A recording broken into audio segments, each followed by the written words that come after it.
आइए स्टूडेंट, हम लोग पढ़ते हैं आयन के बारे में। ठीक है, सबसे पहले हम लोग आयन के बारे में देखेंगे। तो आयन क्या है?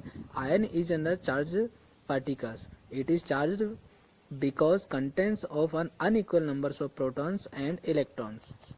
अर्थात ये एक आवेशित आयन होता है, और इसमें यदि हम लोग देखें तो ये जो आयन्स हैं ये उस पार्टिकल्स के सबसे बाहरी वाले ऑर्बिट में घूमते रहते हैं। आइए हम लोग देखते हैं।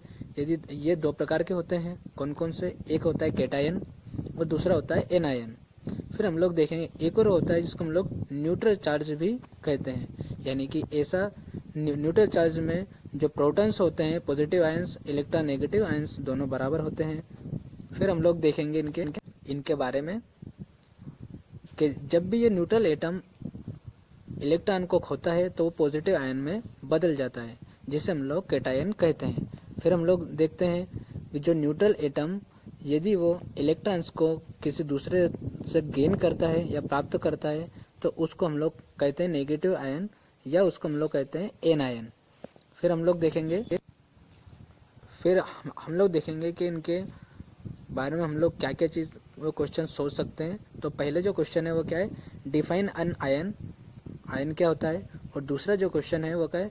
Name and explain the two types of ion. Ion को उनको नाम पता करना है। अब हम लोग देखेंगे how to calculate molar mass. इसके लिए 3 स्टेप्स होती हैं। आइए हम लोग देखते हैं। मोलर मास एक मोलिकुलर वेट है ना, और एक होता है ग्राम मास फार्मूला। मोलर मास किसी सब्सटेंस के 1 मोल के बराबर होता है। आइए हम लोग देखते हैं इसको मापते कैसे हैं। तो हम लोग देखेंगे पीरियोडिक टेबल में हम लोग देखते हैं कार्बन मोनोऑक्साइड का सूत्र होता है CO। और पीरियोडिक टेबल हम लोग देखेंगे कि इसमें कार्बन और ऑक्सीजन दोनों के जो नीचे हैं 12.01 और 16, ये दोनों क्या है? उनके मोलर मास हैं। यदि हम लोग दोनों को जोड़ेंगे तो दोनों को जोड़ने का 28.01 ग्राम मोलर मास आएगा। तो यह किसका होता है? कार्बन मोनोऑक्साइड का। तो हम लोगों को कितने डेसिमल तक याद करना है? तो केवल 2 डेसिमल तक, उसके आगे हम लोगों को याद नहीं करना है। आइए हम लोग H2O के बारे में देखते हैं। H2O को यदि हम लोग मोलर मास निकालें तो उसमें 2 हाइड्रोजन के अणु 1 ऑक्सीजन के अणु से जुड़े रहते हैं। हाइड्रोजन का मोलर मास 0.01 और ऑक्सीजन का 0.16। इन सबको यदि हम लोग जोड़ें तो टोटल आएगा 18.02 ग्राम। ओके, तो आइए हम लोग देखते हैं इसको आगे। और क्योंकि हाइड्रोजन के चूंकि यहाँ पर 2 हैं परमाणु, तो इसलिए दोनों का 2.02 प्लस 16 ऑक्सीजन का, इसी प्रकार वो 18.02 ग्राम मोल हो जाता है। नेक्स्ट एग्जाम्पल हम लोग देखते हैं NH3।